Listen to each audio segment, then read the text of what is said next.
مانگ رہے ہوتے ہیں لیکن پھر بھی وہ قبول نہیں ہوتی ہے، کچھ چیزوں میں بہت زیادہ دیری ہو جاتی ہے، یا پھر کچھ چیزیں ہمیں ملتی ہی نہیں ہیں، ہم دعائیں بھی کرتے ہیں، انتظار بھی کرتے ہیں، صبر بھی کرتے ہیں، لیکن پھر بھی نہیں ملتی، اور ہم چاہتے ہیں کہ اللہ ہم کو جواب دے، ہمیں پتہ چل جائے کہ ہماری جو دعائیں ہیں وہ سنی بھی جا رہی ہیں یا نہیں۔ تو دیکھیں، سب سے پہلے تو اللہ سبحانہ و تعالیٰ فرماتے ہیں کہ میں اپنے پکارنے والے کی ہر پکار کو، ہر دعا کو سنتا ہوں، اور یقیناً وہ جواب بھی دیتا ہے۔ لیکن ہمیں جواب کہاں ملے گا؟ جب ہم اس کا جو یہ قرآن ہے اسے پڑھیں گے اور اپنی لینگویج میں پڑھیں گے سمجھ کر، تو ہمیں جواب بھی ملے گا کہ اللہ ہماری دعاؤں کے بارے میں کیا کہہ رہے ہیں۔ تو جیسے کہ ہم کوئی چیز مانگتے ہیں، ہمیں نہیں ملتی ہے، تو اللہ سبحانہ و تعالیٰ اس کے بارے میں کیا کہہ رہے ہیں؟ سورہ بقرہ کی آیت نمبر 216 میں، اور یہ عین ممکن ہے کہ تم ایک چیز کو برا سمجھو حالانکہ وہ تمہارے حق میں بہتر ہو، اور یہ بھی ممکن ہے کہ تم ایک چیز کو پسند کرو حالانکہ وہ بہتر ہو، اور یہ بھی ممکن ہے کہ تم ایک چیز کو پسند کرو حالانکہ وہ تمہارے حق میں بری ہو، اور اصل حقیقت کو اللہ جانتا ہے اور تم نہیں جانتے۔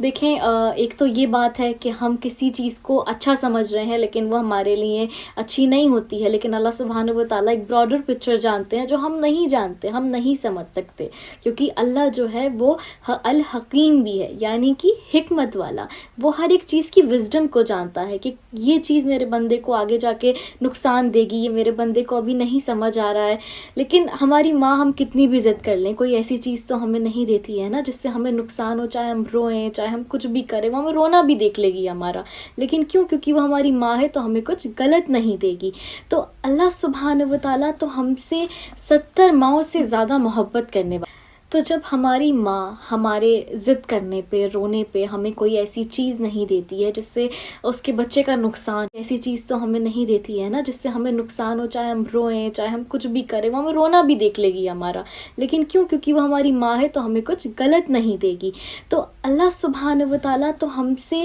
70 ماؤں سے زیادہ محبت کرنے والا۔ تو جب ہماری ماں ہمارے ضد کرنے پہ، رونے پہ ہمیں کوئی ایسی چیز نہیں دیتی ہے جس سے اس کے بچے کا نقصان ہو، تو سوچے وہ رب، وہ الودود، وہ محبت کرنے والا، وہ الرحمن الرحیم الغفور الوہاب الفتاح، جو اتنی محبت اپنے بندے سے کرتا ہے، وہ کیسے اپنے بندے کو کوئی ایسی چیز دے دے جس کے بارے میں وہ جانتا ہے کہ ان فیوچر اس کو تکلیف دے گی، اس کو نقصان کرے گی بہت زیادہ، اور ابھی اس کا رونا بہتر ہے اس رونے سے، تو وہ کیا کہتا ہے کہ میرے بندے کو ابھی تھوڑا سا رونے دو۔ اور کچھ چیزیں ایسی ہوتی ہیں جو ہمیں کچھ دیر بعد مل جاتی ہیں، تو دیکھیں کچھ لوگوں کا اللہ سبحانہ و تعالیٰ کو مانگنا بہت پسند ہوتا ہے، تو وہ چاہتا ہے کہ میرا بندہ مجھ سے بار بار مانگے، تو وہ چاہتا ہے کہ میرا بندہ مجھ سے بار بار مانگے، مجھ سے بار بار مخاطب ہو، اور یہ کسی اور سے نہ مانگے، یہ صرف مجھ سے مانگے۔